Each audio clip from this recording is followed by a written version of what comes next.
Tücü. Server yine yakından çıkarıp gölge vaktini çek. Hazıram 90'dan belen bu. Tücü. Tücü.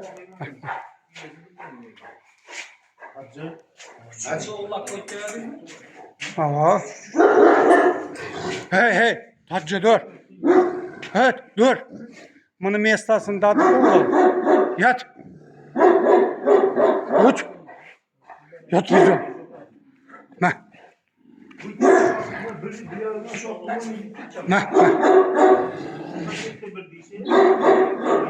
Bir yaş 3 aylıkında. Yat tacı.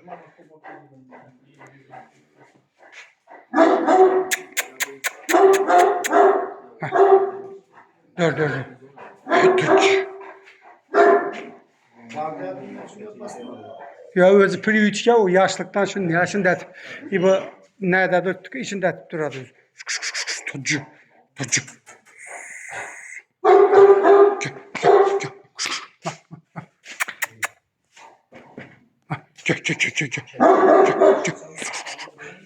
Dur. Bulazı bu betonda bir ağunlu rak bop turttu da bula. Bir yere kaçan buna danıladı bilesen mi buna? Okul urulacak vaxtı da. Bula şuna karab düjeni ettirdi. Bulmasa özünü tutup diklep duruşuyor. Stolcu.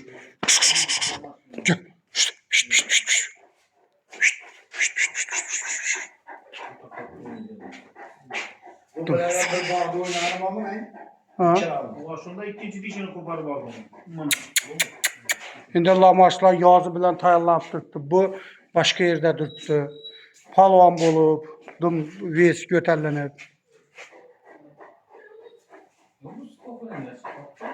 Yakay спокойненько ba, şunu rak öt.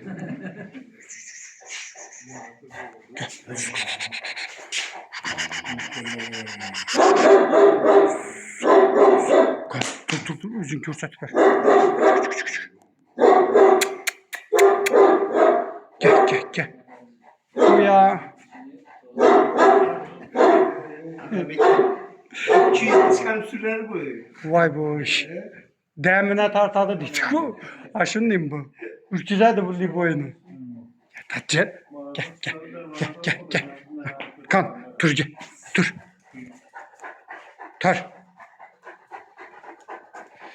Tacım varlar diye.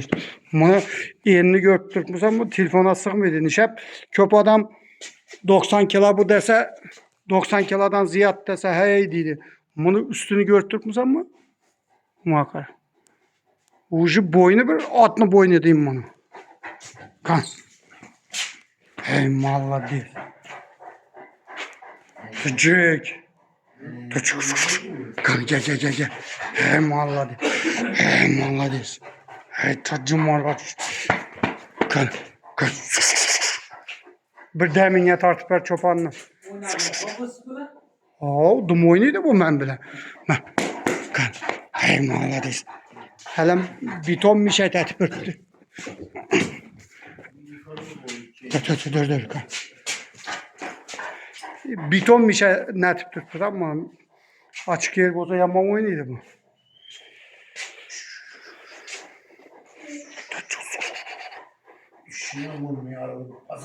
Bunu yaşadım ullamaz. 5,5 yıl oldu mu? Prosti diş kamanı için dürttü bu masa. Şu yıllarda Uruşa'da sezonu mu? Sasteyenesine kadar kılıç diyeyim bu.